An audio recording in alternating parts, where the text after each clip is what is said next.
हम डिस्कस करने वाले एनसीईआरटी का चैप्टर 12 जो कि है साउंड। डेफिनेशन पढ़ते हैं। Sound is a form of energy which cause sensation two year. ये एक प्रकार की एनर्जी होती है जो हमारे ईयर को सेंसेशन क्रिएट करते हैं। मतलब अगर आप साउंड को फील कर पाओ, राइट, तो आप ना सेंसिटिव हो साउंड को लेके। क्या हो? सेंसिटिव। इसका मतलब क्या है कि आप साउंड को फील कर पाते हो। इट मींस हमारे बॉडी का कौन सा पार्ट साउंड को फील करता है? ईयर फील करता है। तो ईयर क्या हो गया? सेंसिटिव हो गया। किससे सेंसिटिव हो गया? साउंड से सेंसिटिव हो गया। इसी तरीके से अगर कोई इमेज हमें दिखती है तो इमेज किससे सेंसिटिव है? आइज से। आइज इमेज को लेकर सेंसिटिव है, ठीक है। इसी तरीके से अगर कोई स्मेल होती है तो स्मेल किससे सेंसिटिव है? नोज से। उसी प्रकार से हमारे साउंड के बारे में जब हम बात करेंगे तो साउंड को लेके कौन सेंसिटिव होता है? ईयर सेंसिटिव होता है। नाउ सेकेंड चीज, साउंड क्या था? साउंड एक प्रकार का एनर्जी का ही फॉर्म होता है, राइट। अब हम इसको कैसे प्रूफ करें कि साउंड एनर्जी का ही फॉर्म है? तो आप इमेजिन करो कि आप कभी बोलते हो तो आपकी आवाज किसी तक पहुंचती है। क्यों पहुंच पाती है? क्योंकि जिस मीडियम में आप बोलते हो उस मीडियम के जो पार्टिकल्स होते हैं वो वाइब्रेट करते हैं। अब अगर आप किसी पार्टिकल को वाइब्रेट करा पाते हो, इसका क्या मतलब है कि आपने एनर्जी लगाई थी। और साउंड से ही तो आप वाइब्रेट कराते हो मीडियम के पार्टिकल्स। तो एनर्जी कहां से लगाई गई? साउंड से लगाई गई, राइट। तो ये चीज समझ में आ गया आप लोगों को। चलिए अब यहां पे हम इस चीज को समझते हैं डायग्रामेटिकली।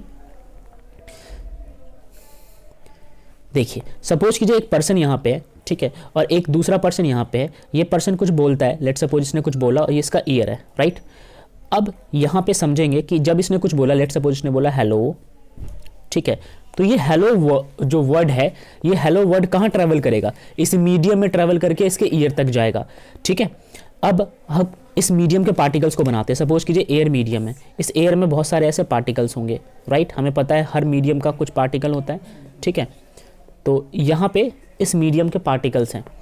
अब ये जो वर्ड इसने बोला हेलो, ये हेलो वर्ड जो है इस मीडियम के सारे पार्टिकल्स को वाइब्रेट कराएगा, राइट। तो इस मीडियम के जो पार्टिकल्स हैं वो वाइब्रेट करेंगे। क्या करेंगे? वाइब्रेट। अब कुछ इस प्रकार से वाइब्रेट करेंगे। अब ये जो हेलो वर्ड है ये इस मीडियम के साथ साथ आगे ट्रेवल होगा। यानी कि हेलो पहले इस पार्टिकल के साथ था, फिर ये पार्टिकल इसको हिट करेगा, फिर ये पार्टिकल इसको हिट करेगा, फिर ये पार्टिकल फोर्थ वाले को हिट करेगा, फिफ्थ वाले को, और ऐसे करते करते ये पार्टिकल पहुंच जाएगा उसके कान तक, राइट। अच्छा, तो ये पार्टिकल इसके कान तक पहुंच गया, फिर इसके कान में ये पार्टिकल जा रहा है, लेकिन इस पार्टिकल के साथ साथ ये हेलो वर्ड भी ट्रैवल कर रहा है इसमें, तो उसको हेलो सुनाई दे देता है। और ये ट्रैवलिंग इतनी फास्ट होती है कि हमें पता भी नहीं चलता। नंबर टू, अगर ये पार्टिकल एक दूसरे को हिट कर पा रहे हैं तो किसकी वजह से हिट कर पा रहे हैं? क्योंकि पहले वाले पार्टिकल को हेलो ने हिट किया था। और अगर आप किसी को हिट करते हो तो उसके लिए आपके पास क्या होनी चाहिए? एनर्जी होनी चाहिए। तो इस तरीके से हमने प्रूफ किया कि sound is a form of energy. और साथ में हमने ये देखा कि साउंड ट्रेवल कैसे करता है। साउंड ट्रेवल कैसे करता है? साउंड ट्रेवल करता है मीडियम के पार्टिकल्स को वाइब्रेट करा के, ठीक है। यहां तक समझ आ गया? ओके, तो ये था साउंड का इंट्रोडक्शन। अब हम प्रोपेगेशन ऑफ साउंड को नेक्स्ट क्लास में डिस्कस करेंगे।